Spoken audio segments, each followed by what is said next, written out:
Many are predicting that the worst is yet to come, which is unfortunate, said one person here.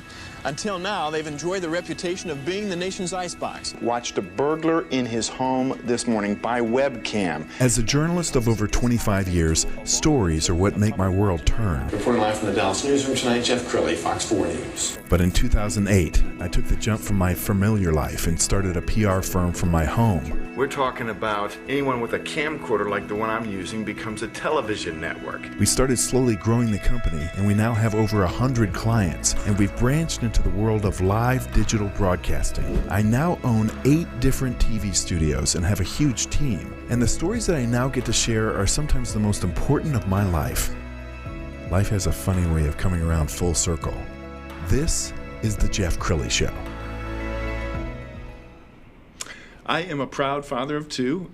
My daughter is my vice president. She's 30, and my son works kind of jack of all trades for me. He's 27. But I can honestly say, as a parent, those teenage years, gosh, I don't even want to think about them anymore. It was brutal. No, it wasn't that bad. Okay, joining us to talk about the teenage years is a parenting expert, Kim Muench. Thank you for coming on the show. Thank you for having me. Yes, well, you actually were on the show maybe 3-4 years ago, and in light of the pandemic, I was anxious to bring you back because I think it's never been more difficult to be a parent because you're not only a parent, you're a school teacher, you're a guidance counselor. Everything, yes. Right? What's it been like for you? You're a mother of 5. Yes, I am, and 3 of mine are grown and flown. But my youngest 2 are a girl who's 15 and a son that is 17. So I'm in the thick of it, and I coach parents who are in the thick of it. And yeah, it's been very interesting and very challenging the last couple months. Well, I found myself, I'm a naturally optimistic person, and I just bounce out of bed every morning, and every day is going to be better than the next day.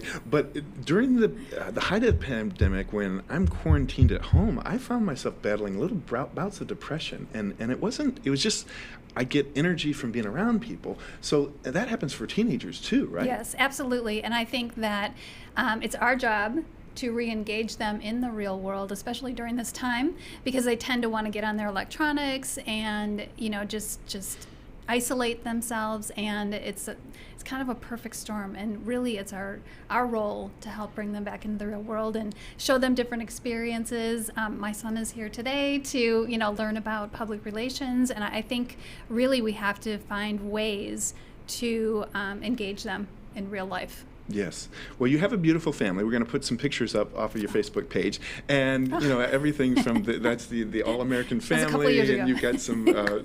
staged photos here, and then you have some fun photos. As I look at you, everybody's so perfectly scrubbed and beautiful. Yeah. Well, that was early in the pandemic. We were doing the Chalk Your Walk. Oh, okay. And so 4/5 of my kids were under our roof, and that's we decided to do that until it rained like later in the afternoon, and I think that chalk went away, but it was something that got him outside, right? Well, one of the things I love about you is that you're not one of those parenting experts who is portraying herself as the perfect parent, and I have no flaws and I have no challenges. You get incredibly real with your audience, and I didn't tell you I was going to do this, but I found a clip off of Facebook at the beginning of the pandemic, and we're going to roll the whole thing. It's about 3 minutes. Okay. Hey, it's Kim Muench, Real Life Parent Guide, and I wanted to pop on and say it's been a rough day at my house. I don't know about you, but some days are emotionally more challenging for myself and the people in my family more than others. And it can be difficult during this time to allow our kids, to have those challenging down days, knowing that there's really not much that we can do about it. So I want to let you know that not every day is going to be clearly joyful during this, whether you have a 2-year-old or a 12-year-old, or in my case, 14 and 17 and 22 and 26-year-olds, and a husband who also has his better and not so good days. So if you're the optimist in the family, and I think a lot of moms are, they tend to be the ones that push down their feelings or ignore them so that they can be the rah-rah in the family. I see you. I am the optimist in my family, and sometimes that gets to be a difficult challenge. So know that we're going to have good feelings, we're going to have challenging feelings, and we'll just all hope that tomorrow is a little bit brighter day. Maybe the sun will come out. I think that's part, at least where I am, it's been so gray and gloomy that it's been hard to really, get upbeat, also because of the fact that the weather's just been gray and overcast for the most part. So hopefully we'll get some sun this week and we can all adjust a little bit more to the situation that we're in and connect with one another.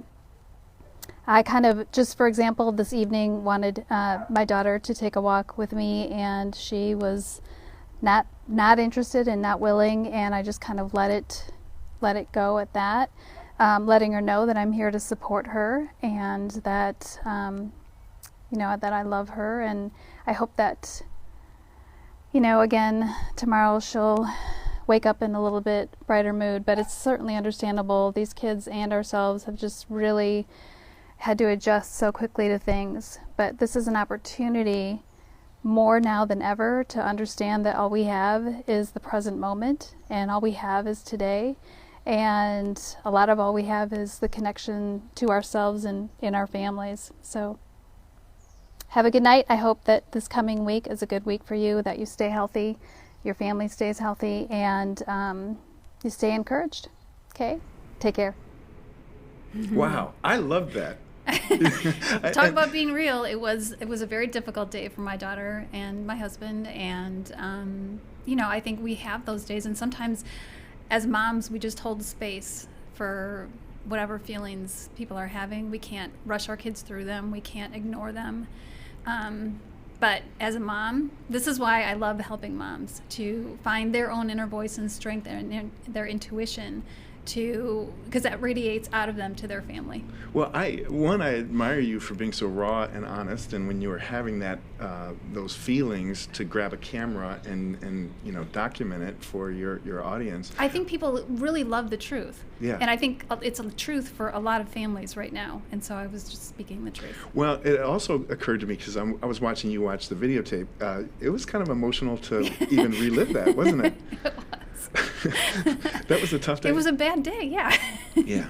Well, I think you're awesome. So you do a lot of public speaking. I do. You do coaching, parenting coaching. Yes. Tell us about your speaking business. Well, I speak. I'm doing actually a lot of podcast work. Obviously, a lot of stuff is on Zoom at the moment. So I'm speaking in Canada and in England, in Washington, and somewhere I can't remember. I've got so many this month. So I totally love speaking on all topics related to parenting teenagers and young adults. So that's really my gig. And I also love helping parents connect in a happier, healthier way with their kids, and that really looks like working on themselves. Yes. Let's talk about these devices, because Oh, yeah. they're a blessing and a curse. I mean, They are. we've all been out to dinner and seen other families, and sometimes it's you, where everybody is on their device instead of connecting. What do you tell parents about these devices? Well, I help parents figure out their values, and your boundaries and the decisions that you make as a family come from the values. And if we aren't clear and don't really define our values, then that's what happens is, or it gets to be a power struggle between the parent and the child. So when you've got your non-negotiable rules, when you know and you're clear as a parent, then your kids know. It's like we don't have phones at the table, period, end of story. So I say to parents, define your values and then come up with 2 or 3 rules, only 2 or 3. Spaces where you're not going to have the phone, and or times you're not going to have the phone, and just stick to that. But it's about the parent doing it. Yeah. It starts here. Right. I think you're wonderful, and I wish we had more time. We're going to put your website up so people can connect with you. RealLifeParentGuide.com is the website. Kim Muench, thank you so much for coming to the studio. Thank you, were Jeff. Awesome. Thanks. You bet. And that's it for now. We'll see you next time.